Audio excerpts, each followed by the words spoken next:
একা হাতে এত কিছু রান্না করে খাওয়ালো আমার ছোট্ট ভাইটা। আমি তাজ্জব বনে গেছি আজকের অভিজ্ঞতায়। নিজে হাতে বাড়িটাকে ঝাঁ চকচকে করে গুছিয়ে রেখেছে। মাত্র 21 বছরের একটা বাচ্চা ছেলে। কলেজে পড়ে, গান করে, গান শেখায়, আবার নিজে হাতে 10 পদ রান্নাও করে।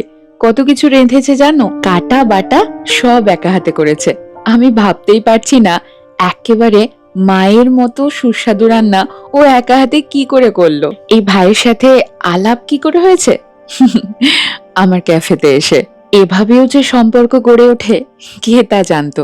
ওর গান শুনবে একবার?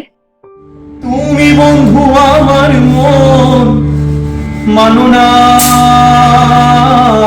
তুমি জানো না, ও তুমি জানো না রে প্রিয়, তুমি মোর জীবনের সাধনা।